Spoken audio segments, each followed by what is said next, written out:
नमस्कार दोस्तों, एक बार फिर से मैं रत्नेश सर आप सभी का स्टडी 91 में स्वागत करता हूं।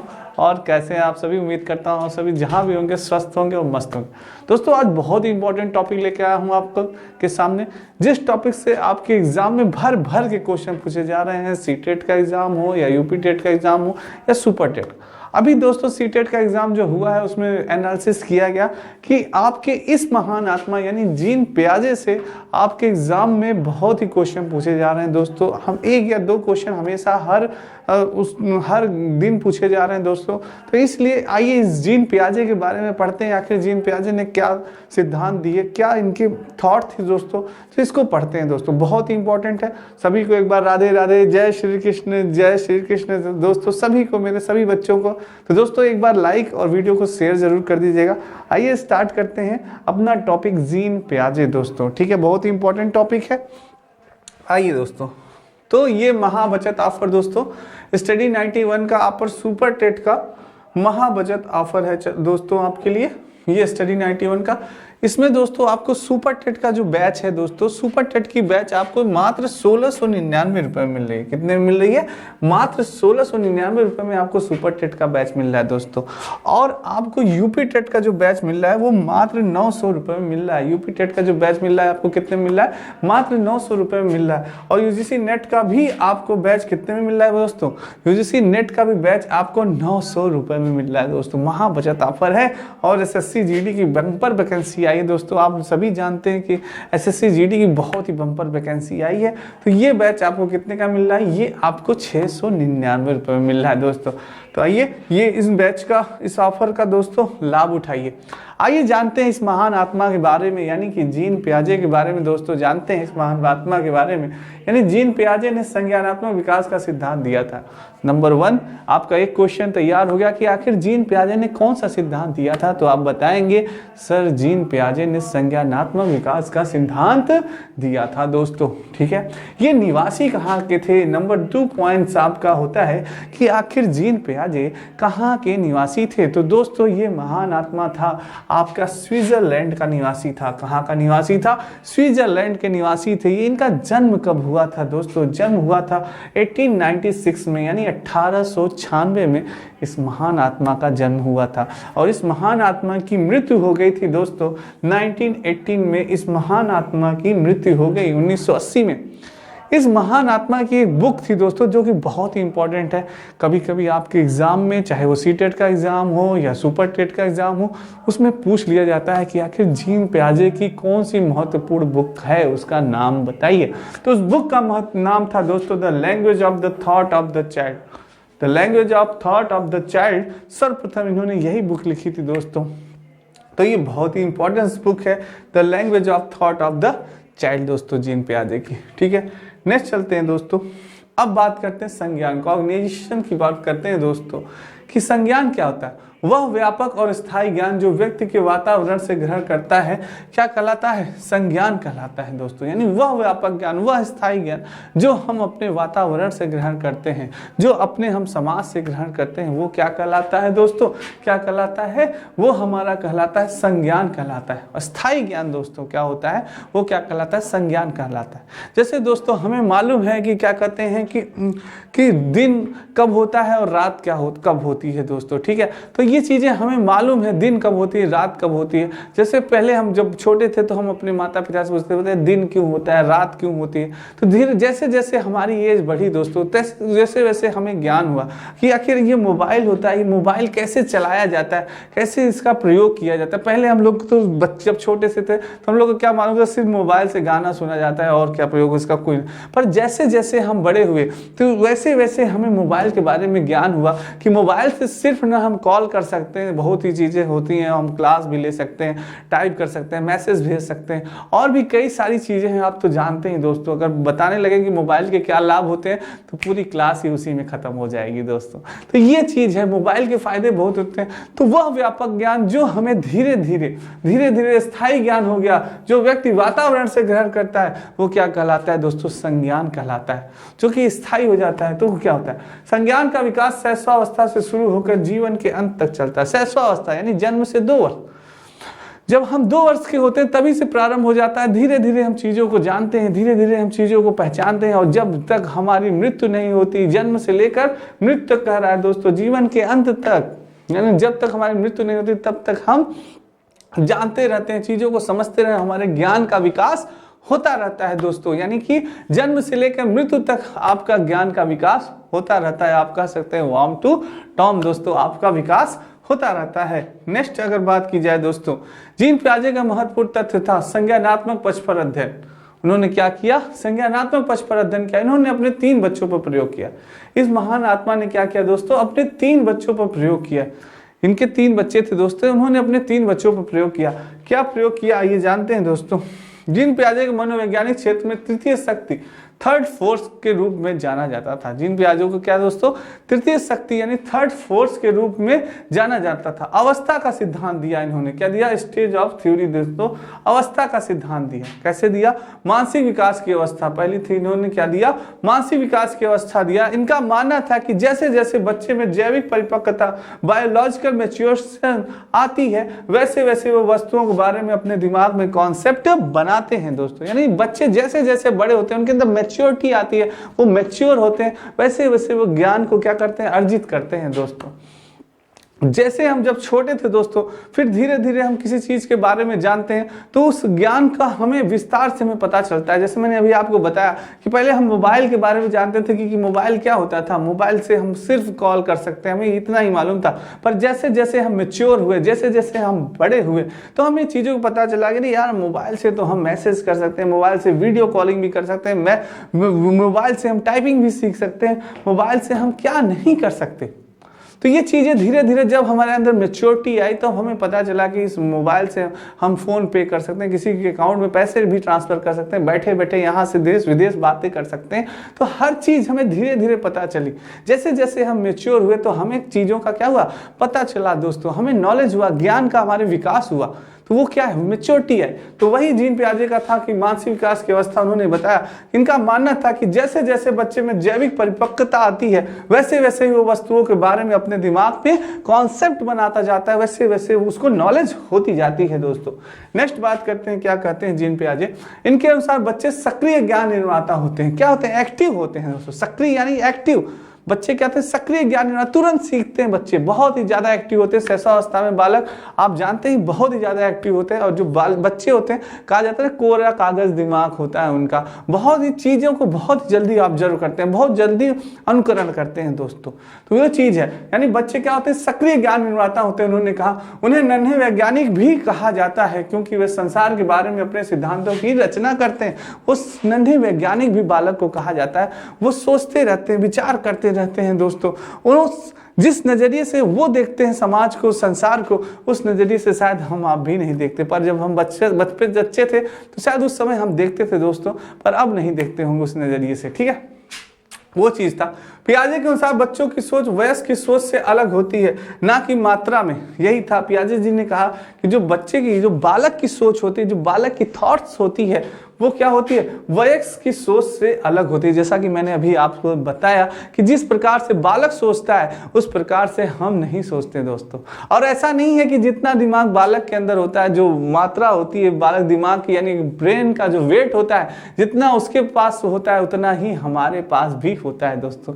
ये नहीं कि हम बड़े हो गए तो हमारे ब्रेन ज्यादा हो गया दोस्तों, वो छोटा है तो उसके पास कम ब्रेन है दोस्तों। नहीं, जितनी एक ब्रेन की मात्रा हमारे पास होती है, उतनी ही ब्रेन की मात्रा उसके पास। बस उसके सोचने का तरीका, उसका जो थॉट्स होती है दोस्तों, वो अलग होती है वयस्क के अकॉर्डिंग। यानी हम जब बड़े हो जाते हैं, हमारे अकॉर्डिंग जो बालक होता है वो दूसरी तरह से सोचता है दोस्तों। ठीक है, ये चीज है दोस्तों। नेक्स्ट है संज्ञानात्मक विकास के सिद्धांत, अनुकूलन दोस्तों। संज्ञानात्मक विकास सिद्धांत बात करें, अनुकूलन की बात करें तो वातावरण के अनुसार अपने आप को ढालना ही अनुकूलन कहलाता है। इसकी 2 प्रक्रिया होती है, यानी वातावरण के अनुसार अपने आप को ढालना ही क्या कहलाता है दोस्तों? अनुकूलन कहलाया जाता है। यानी क्या कर सकते हैं आप? एडजस्टमेंट दोस्तों। ठीक है, यानी किसी भी वातावरण में आप जाइए, चाहे गांव में जाइए, चाहे शहर में जाइए, किसी भी जगह जाइए आप, और किसी भी जगह जाइए, ठंडे प्रदेश में जाइए, गर्मी प्रदेश में जाइए, वहां पे अपने आप को ढाल लेना, उस वातावरण के अकॉर्डिंग, वहाँ के लोगों के अकॉर्डिंग ही ढाल लेना, उसी परिवेश में ढल जाना, उसी प्रकार से रहना, खाना पीना करना, वो क्या है, अनुकूलन कहलाता है दोस्तों। यानी वातावरण के अनुसार अपने आप को ढालना ही क्या कहलाता है, अनुकूलन। इसकी दो प्रक्रिया होती है, आत्मसातकरण और समायोजन। आइए जानते हैं आखिर आत्मसातकरण क्या होता है, सिमुलेशंस क्या होता है, समायोजन यानी एकोमोडेशंस क्या होता है दोस्तों, इसके बारे में भी जानते हैं। आइए, ये आपकी अपनी हिंदी मात्र 299 रुपये में, वीडियो का बैच आपका 199 रुपये में, पेट कॉम्बो आपका 350 रुपये में, पेट बुक आपकी 300 रुपये में, आर की बुक आपकी 175 की, लेखपाल कॉम्बो 300 में, फ्री डिलीवरी सभी ऑर्डर दोस्तों, बेहतर नहीं सबसे बेहतर। अगर इन पुस्तकों को मंगवाने में आपको कोई दिक्कत या परेशानी होती है दोस्तों, तो आप इस नंबर पे कॉल कर सकते हैं आराम से, ठीक है। आइए दोस्तों नेक्स्ट चलते हैं, नया बैच प्रारंभ ऑफलाइन। नेक्स्ट चलते हैं, आत्मसातकरण की बात करें दोस्तों। आत्मसातकरण क्या होता है आखिर? आत्मसातकरण दोस्तों, पूर्व ज्ञान को नए ज्ञान के साथ जोड़ना। पूर्व ज्ञान यानी पिछला ज्ञान, जो हमने पहले ज्ञान ग्रहण किया है उसे क्या कहते हैं, पूर्व ज्ञान कहते हैं। यानी कि इनका कहना था, जीन पियाजे का, कि पूर्व ज्ञान को नए ज्ञान के साथ जोड़ना क्या कहलाता है, आत्मसातकरण कहलाता है। जैसे कि एक छोटा सा एग्जांपल और आपका कॉन्सेप्ट क्लियर हो जाएगा बच्चों। जैसे कि आपने देखा शेर, ये कौन है, ये भाई बब्बर शेर है, जंगल का राजा है। यानी बब्बर शेर हम जानते हैं कि इसके 2 पैर होते, इसके 4 पैर होते हैं, एक पूंछ होती है। जब ये दहाड़ता है तो पूरे जंगल में अरे लगता है। फिर जब आप देखें, अगर आप कभी चिड़ियाघर गए हैं दोस्तों, तो चिड़ियाघर में जब शेर दहाड़ता है तो पूरे चिड़ियाघर में दोस्तों उसकी आवाज सुनाई देती है। और शेर को जंगल का राजा क्यों कहा जाता है, कभी आपने सोचा दोस्तों? शेर से भी बड़े बड़े विशालकाय शरीर के, यानी हाथी देख लीजिए आप, गेंडा देखिए, इससे मजबूत यानी इससे विशालकाय शरीर वाले जानवर होते हैं जंगल में। पर इसे जंगल की राजा क्यों कहा जाता है? क्योंकि इसकी आवाज इतनी बुलंद होती है दोस्तों, इसकी दहाड़ इतनी खतरनाक होती है दोस्तों कि पूरा इसकी दहाड़ से पूरा जंगल कांपने लगता है, पूरा जंगल डरने लगता है। इसीलिए लोग कहते हैं कि आपकी आवाज में दम होना चाहिए, आवाज में दम होना चाहिए, तब लोग आपकी बात सुनेंगे दोस्तों, ठीक है। तो ये चीज होनी चाहिए दोस्तों आपके अंदर क्वालिटी। तो ये जंगल का राजा हमें मालूम हो गया भाई, जंगल का राजा है, दहाड़ता है, 4 पैर है, एक पूंछ है। फिर हम कुछ देर बाद, कुछ समय बाद आगे गए, फिर हमने देखा कि यार एक सफेद शेर, क्या हुआ, एक सफेद शेर हमने देखा। अरे यार, हमारे दिमाग में क्लिक किया, अरे यार हमें तो ये पता था कि शेर केवल ऐसा होता है, 4 पैर होते हैं, पूंछ होते हैं, भूरा होता है, इस तरह दहाड़ता है। पर जैसे ही हमें आगे गए, फिर हमें एक सफेद शेर मिला, हमें ये भी पता चल गया, अरे यार शेर तो सफेद भी होता है। ये सारी क्वालिटी जो हमने इस शेर में देखी, वो सारी क्वालिटी इस शेर में है, और एक क्वालिटी और है, यानी ये सफेद है। यानी हमने अपने नए ज्ञान को पूर्व ज्ञान के साथ जोड़ा, हमें यह भी पता चल गया कि भाई शेर क्या होता है, भूरा भी होता है, सफेद भी होता है। इसी प्रकार से आप कुत्ते देखते हैं दोस्तों, कुत्ते क्या होते हैं, कई कलर के होते हैं। ऐसा नहीं है कि हमने कुछ दूर पे जाके हमने काला कुत्ता देखा, अरे वही क्वालिटी है, हम कह रहे यार ये तो कुत्ता नहीं कुछ और है। तो इसी प्रकार से दोस्तों, यानी कि आप कह सकते हैं कि पूर्व ज्ञान को नए ज्ञान के साथ जोड़ना क्या कहलाता है, आत्मसातकरण जो कहलाता है दोस्तों। यानी एक ही प्रकार के जीव है, बस थोड़ी सी डिफरेंस है कि वो सफेद हो गया, तो भी वो शेर से, उसको हम कुत्ता नहीं कह सकते दोस्तों, वो भी शेर ही। तो ये क्या है, ये आत्मसातकरण होता है दोस्तों। आप क्लियर हो गया होगा आपका। अब बात करें समायोजन की दोस्तों। समायोजन की अगर बात की जाए तो पूर्व ज्ञान में परिवर्तन करके वातावरण के साथ तालमेल बैठाना ही क्या कहलाता है, समायोजन कहलाता है। समायोजन यानी कि पूर्व ज्ञान में परिवर्तन करके वातावरण के साथ तालमेल बैठाना क्या कहलाता है दोस्तों, समायोजन कहलाता है। जैसे आपको मालूम है दोस्तों, इसके 4 पैर हैं, 4 वो हैं, पूंछ भी है इसकी, पर ये शेर की तरह दहाड़ता नहीं है, भौं भौं करता है।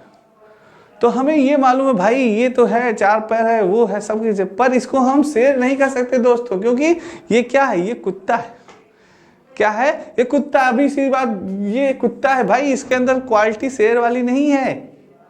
तो ये क्या है, हमारा समायोजन है कि पूर्व ज्ञान में परिवर्तन दोस्तों, और सब सारी चीजें थी, पर इसके भी 4 पैर, इसके भी पूंछ थी दोस्तों, पर ये शेर नहीं कह सकते इसको। यानी अपने ज्ञान में परिवर्तन कर दिया हमने, यानी पूर्व ज्ञान में परिवर्तन करके वातावरण के साथ ताल में बैठाना क्या होता है, समायोजन कहलाता है। ठीक है, तो ये चीज है दोस्तों। नेक्स्ट बात की जाए अगर स्कीमा, स्कीमा क्या होता है दोस्तों, बहुत ही इंपॉर्टेंट है, कई बार पूछा गया है एग्जाम में कि भाई स्कीमा क्या होता है। स्कीमा की अगर बात की जाए दोस्तों, तो मानव के दिमाग में जो चीजें पहले से स्टोर होती हैं वह उनका प्रयोग करके किसी भी विषय के प्रति धारणा बनाता है, तो उसे स्कीमा कहते हैं। जैसे वातावरण द्वारा अर्जित संपूर्ण ज्ञान का संगठन ही क्या कहलाता है, स्कीमा होता है। यह बच्चों में क्या होता है, जन्मजात होता है। होली है, जैसे मैंने आप कहा कि होली है, बुरा न मानो होली है, तुरंत आपके दिमाग में क्या बच्चों, तुरंत होली का सीन दोनों, अरे यार इस बार तो होली में मैंने धमाल मचा दिया था, इस बार तो होली में यार ऐसा रंग लगाया था पटक के भाई उसको, क्या बात है, अरे यार इस बार तो, सारी चीजें दिमाग में रिसाइकिल होने लगी। बस एक शब्द सुनते ही होली है, आपकी जो नॉलेज थी पूरे दिमाग में आपके आने लगी, दौड़ने लगी, अरे यार होली पे ये होता है, होली पे ये ऐसे रंग लगाया मैंने इस बार, वो सारी माहौल आपके दिमाग में उड़ने लगी, सारे माहौल आपके दिमाग, सारी इमेज आपके दिमाग में आने लगी दोस्तों। तो यानी क्या है, यानी मानव के दिमाग में जो चीजें पहले से स्टोर होती हैं, जो चीजें पहले से स्टोर होती हैं वह उनका प्रयोग करके किसी विषय के प्रति धारणा बना लेता है। आपको होली आपने पहले से ही खेली है, सारी चीजें आप कैसे, जैसे बस होली शब्द सुनते ही आपने तुरंत धारणा, अरे यार होली पे मैंने ये किया था, वो किया था, तुरंत धारणा आपने बनाना स्टार्ट कर दिया। वही क्या होता है दोस्तों, स्कीमा होता है। यानी वातावरण द्वारा अर्जित संपूर्ण ज्ञान का संगठन ही क्या होता है, स्कीमा होता है दोस्तों। ये बच्चों में क्या होता है, ये जन्मजात होती है। क्या बच्चों में क्या होता है, जन्मजात होता है दोस्तों। तो मुझे नहीं लगता कि अब आपको स्कीमा में कोई प्रॉब्लम होगी, क्या स्कीमा होता है। नेक्स्ट चलते हैं दोस्तों, नेक्स्ट है संज्ञानात्मक विकास की 4 अवस्थाएं। संज्ञानात्मक की अवस्थाएं कितनी होती है, तो जीन पियाजे ने संज्ञानात्मक की 4 अवस्थाएं बताई। कितनी अवस्थाएं बताई दोस्तों, 4 अवस्थाएं बताई। जीन पियाजे ने संज्ञानात्मक की 4 अवस्थाएं बताई। बहुत इंपॉर्टेंट है, वेरी इंपॉर्टेंट। सारे बच्चे सारे ध्यान इधर लगाइएगा दोस्तों, वेरी इंपॉर्टेंट कर लीजिएगा, बहुत ही इंपॉर्टेंट है। ये चारों अवस्थाएं बहुत ही इंपॉर्टेंट है जो कि आपके एग्जाम्स में पूछी जाती हैं दोस्तों। संवेदी पेशी अवस्था दोस्तों, जन्म से 2 वर्ष क्या मानी जाती है, ये जन्म से 2 वर्ष मानी जाती है दोस्तों। पूर्व संक्रियात्मक अवस्था 2 से 7 वर्ष। पूर्व संक्रियात्मक अवस्था कितनी मानी जाती है, 2 से 7 वर्ष मानी जाती है। मूर्त संक्रियात्मक अवस्था 7 से 11 वर्ष। मूर्त संक्रियात्मक अवस्था कितनी मानी जाती है, 7 से 11 वर्ष मानी जाती है। औपचारिक संक्रियात्मक अवस्था 11 से 15 वर्ष दोस्तों। औपचारिक संक्रियात्मक अवस्था कितनी मानी जाती है, 11 से 15 वर्ष मानी जाती है। नेक्स्ट बात करें संवेदी पेशी अवस्था दोस्तों। संवेदी पेशी अवस्था दोस्तों यानी आपका सेंसरी मोटर स्टेज, इसे क्या कहते हैं, सेंसरी मोटर स्टेज भी कहा जाता है। देखिए हिंदी इंग्लिश दोनों आप समझते चलिएगा। सेंसरी मोटर स्टेज यानी कि संवेदी पेशी अवस्था, जन्म से 2 वर्ष। अब क्या होता है संवेदी पेशी अवस्था दोस्तों, जन्म से 2 वर्ष। इस अवस्था में बालक अपनी ज्ञान इंद्रियों के माध्यम से सीखता है। सेंसेस, ज्ञान इंद्रिया इन द सेंसेस दोस्तों। सेंसेस क्या होती हैं, ज्ञान इंद्रिया क्या होती हैं, हमारे आंख, हमारे नाक, कान, मुंह, त्वचा, ये सब क्या है, हमारे सेंसेस है, ज्ञान इंद्रिया, जिससे हम सीखते हैं, जिससे हमारे ज्ञान में वृद्धि होती है। तो क्या है, यानी जन्म से 2 वर्ष यानी संवेदी पेशी अवस्था, यानी इस अवस्था में हम अपनी ज्ञानेंद्रियों के माध्यम से सीखते हैं, यानी नाक, आंख, कान, इनके माध्यम से हम सीखते हैं दोस्तों। जैसे आपको पता चला कि भाई ये क्या होता है, ये मोबाइल होता है, आपने देखा, किससे, अपनी आंखों से देखा ये मोबाइल होता है, तो इसमें प्रयोग किया, फिर आपने इसको छुआ, इसका प्रयोग किया, इसको चलाना स्टार्ट कर दिया। तो किससे सीख रहे हैं आप, अपनी त्वचा से सीख रहे हैं, अपने उससे स्पर्श किया, आपने त्वचा से आपने स्पर्श किया। आग है, आग को आपने त्वचा से स्पर्श, अरे यार आग छूने पे तो जलती है, पता चला ना आपको, स्पर्श करते हैं, अरे यार ये तो खतरनाक है, छुओगे तो जल जाओगे। तो आपके ज्ञान की क्या हुई, वृद्धि हुई। उसमें सहयोग किसने किया, आपकी सेंसेस ने किया, आपकी ज्ञानेंद्रियों ने किया, यानी आपकी त्वचा ने किया। आपके जैसे कभी होता है कुछ चीजें जल रही हैं, तुरंत आप महक पहुंच जाती है, अरे यार लग रही सब्जी जल रही, लग रहा है दूध जल रहा है यार, हाँ, महक तुरंत पहुंच जाती है आपकी नाकों से। किसने उसका यूज किया? आपको उसको पता किसने लगाया? नाक ने पता लगा कि यार महकने लगता है, अरे यार कुछ चल रहा है, जरूर कुछ गड़बड़ है। तो यानी कि हमें जो संवेदी पेशी होती है, जन्म से 2 वर्षीय अवस्था में बालक अपनी ज्ञानेंद्रियों से सीखता है, यानी अपनी सेंसेस ज्ञानेंद्रियों यानी आंख, नाक, कान से सीखता है दोस्तों। ठीक है, नेक्स्ट अवस्था की बात की जाए, इसमें बालक के अंदर वस्तु स्थापित का गुण आ जाता है, अर्थात बालक अपने दिमाग में वस्तुओं की छाप बनाना शुरू कर देता है, जिससे वह छिपी हुई वस्तुओं को भी ढूंढ लेता है, इमेजिन करने लगता है दोस्तों। क्या करने लगता है? इमेजिन करने लगता है, वस्तुओं को स्थापित तो बना लेता है। जैसे कि आप अगर कभी होता है ना, छोटे बच्चों का मोबाइल कहीं आप छुपा के रख दीजिए, ढूंढ लेंगे, मोबाइल तुरंत ढूंढ लेंगे, कहाँ भी आप छुपा के, और उसके दिमाग में वही चलता रहेगा, इमेजिन बना लेता है एक छाप। कहीं आप छुपा के रख दिए, फिर देखिए धीरे धीरे कहीं वैसे ऐसे सर्च करते हैं, ढूंढ लेगा। आप भी सोचेंगे अरे यार इसका दिमाग तो होता है। जैसे कभी प्रयोग करिए छोटे बच्चों को, अपने जीन पियाजे ने अपने बच्चों पे ही प्रयोग किया था दोस्तों, तो वो चीज है, ये चीज है, इन्होंने ये भी कहा। ठीक है, नेक्स्ट है दोस्तों, ये आपकी हिंदी इंडिविजुअल का कंप्लीट कोर्स बैच प्रारंभ दोस्तों, मात्र 999 रुपए में बैच प्रारंभ आपका हिंदी इंडिविजुअल का। अगर आपने आपके किसी भी कंपटीशन में जिसमें आपके सिलेबस में अगर दोस्तों हिंदी है, तो एक बार आप नितिन सर की वीडियो जरूर देखिए। मैं आपसे कहूंगा नितिन सर की आप वीडियो जरूर देखिए, और आपका सारा कॉन्सेप्ट क्लियर हो जाएगा, चाहे संधि का कॉन्सेप्ट हो, अलंकार का हो, समास का हो, इस सारा कॉन्सेप्ट क्लियर कर देंगे। बहुत ही अच्छा पढ़ाते हैं नितिन सर, आप इनकी वीडियो देख सकते हैं, ये बैच आप ज्वाइन कर सकते हैं और आपका कॉन्सेप्ट सारा क्लियर हो जाएगा दोस्तों। ठीक है, बाकी आप स्वयं मूल्यांकन कर सकते हैं दोस्तों। पूर्व संक्रियात्मक अवस्था, प्री ऑपरेशनल स्टेज। पूर्व संक्रियात्मक अवस्था क्या होती है, प्री ऑपरेशनल स्टेज क्या होती है दोस्तों? 2 से 7 वर्ष। कितनी? 2 से 7 वर्ष। यह बालक की क्रिया करने से पहले की अवस्था है। यह क्या है? यह बालक की क्रिया करने से पहले की अवस्था है। इसमें बालक अपने सामने आने वाली चीजों को देख पाएगा, समझ पाएगा, लेकिन कोई क्रिया नहीं कर पाएगा, इसे स्टेज में बच्चे प्रतीक और सिंबल का उपयोग करने में निपुण हो जाते हैं। गाड़ी सब सुन के उनके माइंड में गाड़ी एक इमेज बन जाती है। यानी कि पूर्व संक्रियात्मक अवस्था प्री ऑपरेशनल स्टेज में क्या होता है, यानी आप कह सकते हैं 2 से 7 वर्ष बच्चे यानी क्या होता है, देखते हैं किसी चीजों को और वो सिंबल बना लेते हैं दोस्तों अपने दिमाग में, किसी चीजों की कल्पना करते रहते हैं। जैसे अभी आपका गाड़ी प्लेन ऐसे उड़ता है, देखो ऐसे बच्चे उड़ता है, तुरंत इमेज बना लेंगे, अरे प्लेन, हाँ उनको दिखने लगेगा प्लेन ऐसे उड़ता है, ये देखो बेटा गाड़ी ऐसे जा रही है, तो वो तुरंत इमेज बना लेते हैं अपने दिमाग में। क्या करते हैं, इमेज उनके छपने लगती है, बनने लगती है, कल्पना बहुत ही जल्दी वो कल्पनाओं में खो जाते हैं।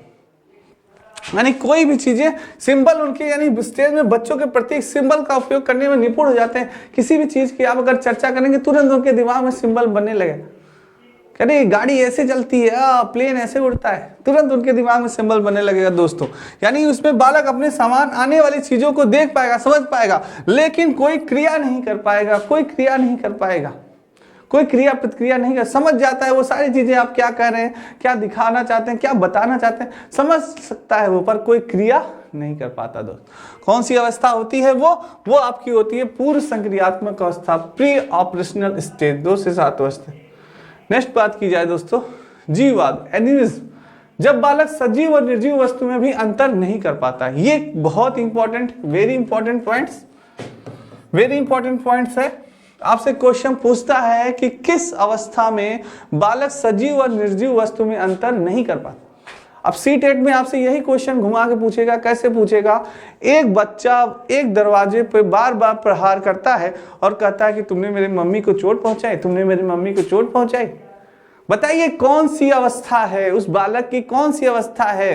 तो आपको 4 ऑप्शन दे देगा, तो आपको बताना पड़ेगा भाई ये कौन सी अवस्था है। अभी हमने समझाया, ये है पूर्व संक्रियात्मक अवस्था। कौन सी अवस्था?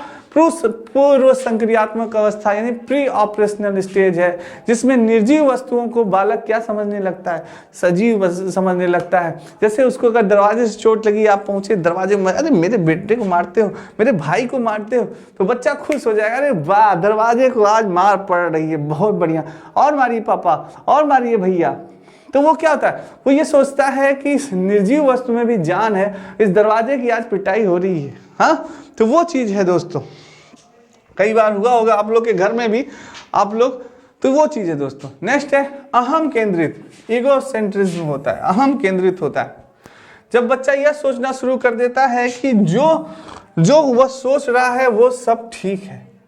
जैसे वो टीवी देखने बैठ गया, अगर वो टीवी देख रहा है दोस्तों, आप ब्लॉक करते रही, भैया हटा दो, दूसरा चैनल लगा दो, ये अच्छा नहीं है, दूसरा वीडियो देख, नहीं जो मैं देख रहा हूँ वही आप भी देखिए, मैं देख रहा हूँ बहुत अच्छी चीज देख रहा हूँ, मैं कार्टून देख रहा हूँ मिक्की माउस का, आप भी देखिए, यही है मिक्की माउस, यही जीवन है, बिल्कुल सही है। यानी जो कार्य वो करता है इस अवस्था में इगोइस्ट हो जाता है, बिल्कुल सही है, उसको आप टोका टिप्पणी मत करिए, नहीं बुरा मान जाएगा वो बच्चा। तो ये चीज है, इस समय बच्चे के अंदर ये होता है, अहम केंद्रित होता है, ईगोसेंट्रिज्म होता है। वो जो सोचना शुरू कर देता है कि जो वो सोच रहा है वह सब ठीक है, जो कार्य कर रहा है वो सब ठीक है दोस्तों, ठीक है, ये होती है इस अवस्था में क्वालिटीज। नेक्स्ट है अपलाटावी, अपलाटावी यानी इसमें बच्चा वस्तुओं, संख्याओं, समस्या आदि को उलटना पलटना नहीं सोचता। यानी जैसे कि क्या होता है अपलाटावी, जैसे कि आपने दे दिया, बच्चा बताओ 4 + 8 क्या होगा, 4 + 8 प्लस करके हमें बताओ, तो वो तुरंत बता देगा भाई 4 + 8 12 होता है। अगर आपने फिर वही क्वेश्चन घुमा दिया, थोड़ा सा आपने कहा कि बच्चे बताओ 8 + 4 क्या होगा, आपने यहाँ पे क्वेश्चन को थोड़ा सा घुमा दिया कि बच्चे बताओ 8 + 4 क्या होगा, तो वो कंफ्यूज हो जाएगा। क्या होगा, कंफ्यूज होगा, क्योंकि होगा तो 12 ही, 12 ही होगा, पर बच्चा क्या होगा, कंफ्यूज होगा। इसीलिए अगर आप किसी चीज को यानी कि घुमा फिरा के उससे पूछेंगे क्वेश्चंस को, या किसी चीज से रिलेटेड करके कुछ चीज आपने घुमा फिरा के पूछी, तो बच्चा नहीं बता पाएगा। यानी अपलाटावी यही होता है दोस्तों। नेक्स्ट है मुद्रा, संप्रत्यय, दूरी, भार, ऊंचाई, क्रम निर्धारण की योग्यता आदि को कॉन्सेप्ट की कमी होती है इसी अवस्था में। जैसे क्या हुआ दोस्तों, अगर आप सिक्का लिए हैं 10 ठो, आप 10-10 का सिक्का लिए हैं और आप यहाँ पे 10 ठो 1000 की नोट लिए, तो बच्चा उसे ये नहीं मालूम कि 1000 नोट का मूल्य कितना होता है और 10 सिक्कों का मूल्य कितना होता है। 10-10 के मान लीजिए 10 सिक्के आप, तो बच्चा ये नहीं सोचेगा कि उसके मूल्य का निर्धारण वो नहीं कर पाएगा कि आपने 10 नोट ली है 1000 की, वो ज्यादा होता है कि ये ज्यादा। बच्चा तुरंत क्या चूज करेगा, सोचिए जरा, क्या चूज करेगा बच्चा। बिल्कुल, जब हम भी आप भी बच्चे थे, हम लोग क्या करते थे, सिक्का चूज करते हैं, क्योंकि सिक्का खन खन खन खन करता है, जेब में डालते हैं इसे, खन खन खन खन, नोट थोड़ी करेगी। हमें उस समय तो बस मजा आता है, इसको खेलने में मजा आता है, हमें उस समय इसकी वैल्यू का पता नहीं होता। वही चीज है, दूरी, भार, क्रम, ऊंचाई, निर्धारण की योग्यता आदि का कॉन्सेप्ट की कमी होती है, उसे ये सब चीज नहीं पता होता। दूरी कितनी होती है, भार, वेट कितनी होती है, ऊंचाई कितनी होती है, इस मुद्रा की क्या मूल्य है, इसका कुछ नहीं पता उसको, तो बस अपने मजे से मतलब है, जेब में डाला सिक्का, खन खन खन खन खन खन। हाँ, हम भी आप यही करते थे, हमें अगर नोट दी जाती थी तो हम लोग नोट नहीं लेते थे, सिक्का लेते थे, वो चीजें हैं। अब कोई छोड़ेगा, अरे भाई सिक्का उधर करो, नहीं चल रहा है, नोट दो इधर, हाँ क्यों, ये चीज है दोस्तों। नेक्स्ट बात की जाए, केंद्रीकरण की बात की जाए दोस्तों। केंद्रीकरण, एक समय में किसी वस्तु की केवल एक विशेषता पर ध्यान दे पाने की प्रवृत्ति क्या कहलाती है, सेंट्राइज, यानी कि सेंट्रेशंस कहते हैं, केंद्रीकरण कहते हैं। एक समय पे सिर्फ एक वस्तु पे, जैसे कि बच्चा आपने देखा होगा, कभी कभी बच्चे मोबाइल में एकदम खो जाते, गेम खेल रहे हैं तो बस गेम तर तर तर तर तर तर तर तर, मम्मी बुला रही हैं, पापा बुला रहे हैं, कोई भैया बुला रहे हैं, कोई मतलब नहीं, उन्हें कोई मतलब नहीं, बस उन्हें सिर्फ एक काम, सिर्फ उन्हें गेम, और दुनियादारी सब भाड़ में जाए, उन्हें कोई मतलब नहीं दोस्तों। यानी क्या, वो केंद्रीकरण, एक समय में किसी वस्तु को केवल एक विशेषता पर ध्यान दे पाते हैं, सिर्फ उस समय क्या, मोबाइल। अगर ऐसा ही ध्यान ये पढ़ाई पे दे दें तो अरे भाई क्या पूछना, IAS PCS बन जाए आप लोग भी। सिर्फ एक समय पर एक ध्यान लगाइए दोस्तों, सिर्फ पढ़ाई पे। अगर पर नहीं पढ़ रहे हैं तब से, अरे यार दोपहर में क्या खाना बनेगा, अरे यार उसने मुझे ऐसा क्यों बोल दिया, अरे यार पिताजी का फोन आने वाला होगा, माताजी का फोन, और भी जहां टू टू कुछ किया, अरे क्या किसका मैसेज आ गया, तुरंत तो दोस्तों ऐसे ज्ञान नहीं प्राप्त होता, ध्यान केंद्रित करना पड़ता है। जैसे कभी जब ने देखा होगा बच्चा कोई मोबाइल, कभी आप अगर मूवी देख रहे हैं तो सिर्फ मूवी, अरे मूवी अच्छी लगी और सब क्या हो रहा है, सब्जी जल गई, खाना जल गई, यार जलने लगा, तब पता चला अरे यार जल गया, हम तो मूवी पे ध्यान लगाए थे। यानी वो अवस्था होती है केंद्रीकरण, यानी एक समय में किसी वस्तु को केवल एक विशेषता पर ध्यान दे पाने की प्रवृत्ति क्या होती है, सेंट्रेशंस कहते हैं दोस्तों, उसको केंद्रीकरण कहा जाता है। अब बात करते हैं संरक्षण की। आखिर संरक्षण क्या होता है? अगर किसी वस्तु के साइज या शेप में चेंज कर दें तो उसकी क्वांटिटी पर कोई प्रभाव नहीं पड़ता, लेकिन बच्चा इसको समझ नहीं पाता। इसमें बच्चे वस्तुओं तथ्यों तथा उनके आकारों में रखना नहीं सीख पाते दोस्तों। क्रमबद्धता, यानी इसमें बच्चे वस्तु तथा तथ्यों को उनके आकार में रखना नहीं सीख पाते। जैसे आप दोस्तों, जैसे क्वांटिटी, कभी जैसे एक बोतल हो गया थोड़ा सा बड़ा है, और एक बोतल देखने में खूब बड़ा है, और एक बोतल लंबा है, केवल जितना पानी उसमें आता है जितना उतना ही पानी उस बोतल में भी आता। तो आप कहेंगे बच्चा इसमें से दोनों चूज करो, तो वो क्या करेगा, बड़ा बोतल पकड़ेगा, बड़ी चीजों को पकड़ेगा, जबकि जितनी मात्रा में पानी उस बोतल में आएगी उतनी पानी दूसरे बोतल में भी आएगी। तो उसको ज्ञान नहीं रहता कि कौन सी, यानी क्वांटिटी की ज्ञान नहीं है, कोई प्रभाव नहीं पड़ता। और जैसे क्रमबद्धता, वस्तुओं तथ्यों को उनके आकार में रखना, यानी क्रमबद्धता की समझ नहीं होती। जैसे आपने गिट्टी फोड़ खूब खेला होगा ना, गिट्टी फोड़ में ऐसे छोटी छोटी इससे छोटी गिट्टियां ऐसे क्रमबद्ध में उसको लगाना होता है। अगर नहीं लगाएंगे तो गिट्टी यानी टिकेगी नहीं, गिर पड़ेगी। बहुत खेला होगा आप लोग ने, गिट्टी फोड़ गेंद से मार के। तो वो चीज है दोस्तों, यानी वो क्रमबद्ध को बच्चा नहीं लगा पाता। छोटा बड़ा जैसे लगाना है, इसमें बच्चा क्या होता है, वस्तुओं तथ्यों को उनके आकार में रखने का सीख नहीं पाता दोस्तों। ये है बहुत इंपॉर्टेंट पॉइंट है, सारे इंपॉर्टेंट पॉइंट है दोस्तों। नेक्स्ट बात करें मूर्त संक्रियात्मक अवस्था। अब बात करते हैं दोस्तों मूर्त संक्रियात्मक अवस्था की। इस अवस्था में बच्चा सामने रखी हुई चीजों को देखकर ही कुछ कर सकता है या उन पर चिंतन करना शुरू कर देता है। अब बच्चा थोड़ा सा बड़ा हो गया है दोस्तों, तो अब क्या करना लगता है, चिंतन करना शुरू कर देता है। कोई भी वस्तु या अगर कोई भी चीज आप उसके सामने रख देंगे तो वो सोचने लगेगा, अरे यार क्यों है, ये क्या है, तो वो चिंतन करने लगता है। इस अवस्था में अपलाटवी जीववाद, मुद्राभास, रक्षा क्रमबद्ध की योग्यता आ जाती है, कॉन्सेप्ट का गुण आ जाता है। जो चीजें उस अवस्था में नहीं जानता था, इस अवस्था में वो सारी चीजों का उसे ज्ञान हो जाता है दोस्तों, सारी चीजें उसको क्लियर हो जाती हैं। नेक्स्ट है आगमनात्मक तर्कण। यह भी इसी अवस्था में आता है, यानी जब बच्चा उदाहरण के पर आधारित होकर तर्क करने लगता है। पेड़ जरूरी है या नहीं हमारे लिए, बच्चा आंसर, क्योंकि इसमें हमें ऑक्सीजन मिलती है। बच्चा पूछेगा आखिर पेड़ हम है तो हमारे लिए क्यों जरूरी है, पेड़ लगाना क्यों चाहिए, तो वो ये भी चीजें जानता है, उसका ज्ञान हो जाता है दोस्तों कि पेड़ से हमें ऑक्सीजन मिलता है। तो ये चीजें हैं दोस्तों, यानी उसका नॉलेज हो जाता है, उसको तर्क करने लगता है, उसको ज्ञान की प्राप्ति हो जाती है इस समय। ठीक है, यानी मूर्त संक्रियात्मक अवस्था में सारी चीजों को उसको उसके ज्ञान की प्राप्ति हो जाती है। मुद्रा, भास, रक्षा, क्रमबद्धता की योग्यता की सारी चीजें उसको पता चल जाती है दोस्तों। ठीक है, नेक्स्ट है ये आपके नितिन सर के द्वारा हैंड राइटिंग दोस्तों, ई बुक, सभी पुस्तकें दोस्तों बहुत ही इंपॉर्टेंट पुस्तकें हैं आपके लिए, रामबाण का काम करेंगी। ये पुस्तकें बहुत ही इंपॉर्टेंट पुस्तकें हैं दोस्तों, बहुत ही इंपॉर्टेंट है। यानी अगर आप कंपटीशन की तैयारी कर रहे हैं तो ये पुस्तकें रामबाण का काम करेंगे।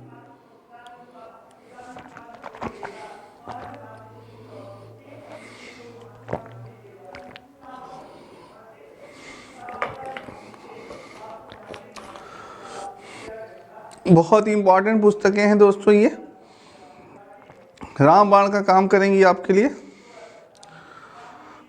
आइए नेक्स्ट चलते हैं दोस्तों, औपचारिक संक्रियात्मक अवस्था, फॉर्मल ऑपरेशनल स्टेज दोस्तों।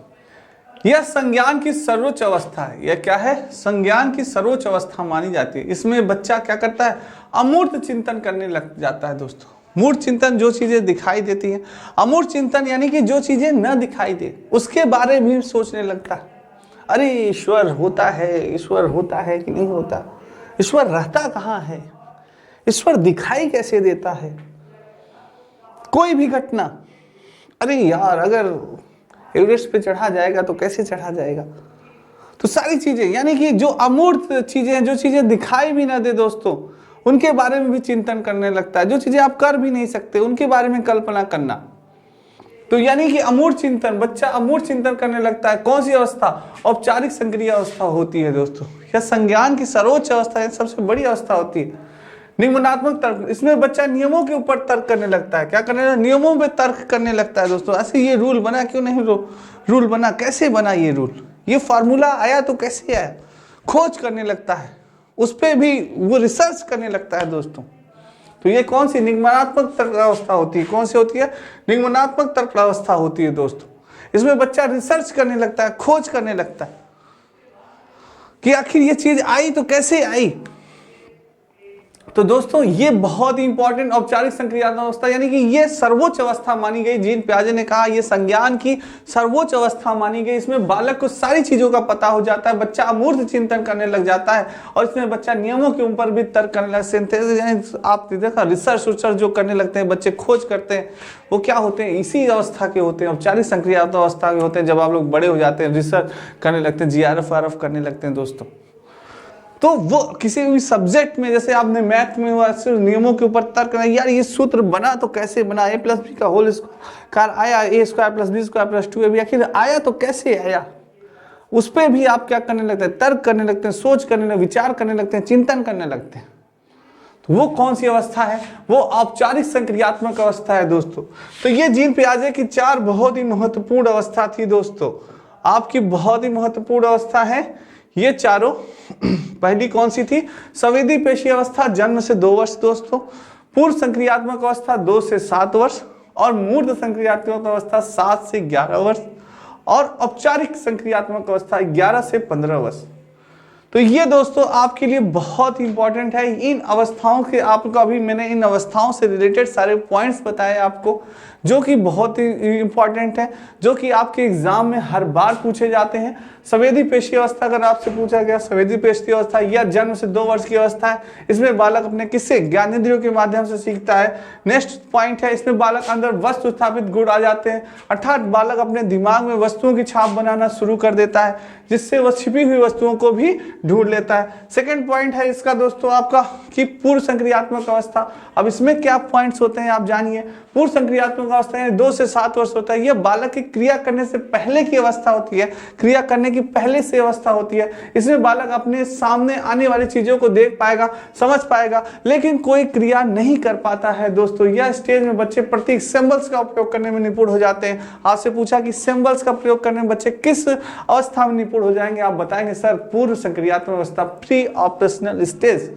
तो गाड़ी शब्द सुनकर उनके माइंड में क्या होता है? गाड़ी एक इमेज बन जाती है। इस अवस्था में लक्ष्य निर्देशित व्यवहार, गोल डायरेक्टर बिहेवियर की क्षमता आ जाती है। अपने लक्ष्य को प्राप्त करना है, कहीं भी आप मोबाइल छिपा दीजिए, ढूंढ लेंगे, निकाल लेंगे, चाहे जैसे हमें मोबाइल ढूंढना है, हमें पता करना है। बच्चे होते हैं दोस्तों इसी तरह। जीवादि, जब बालक सजीव और निर्जीव वस्तुओं में अंतर नहीं कर पाता, सबसे इंपॉर्टेंट, वेरी इंपॉर्टेंट, कई बार पूछा गया है किस अवस्था में बालक सजीव और निर्जीव वस्तु में अंतर नहीं कर पाता, तो ये वही अवस्था होती है दोस्तों, अहम केंद्रित अवस्था, ईगोसेंट्रिज्म। जब बच्चा यह सोचना शुरू कर देता है कि वह जो कुछ भी कर रहा है वह सब ठीक है दोस्तों।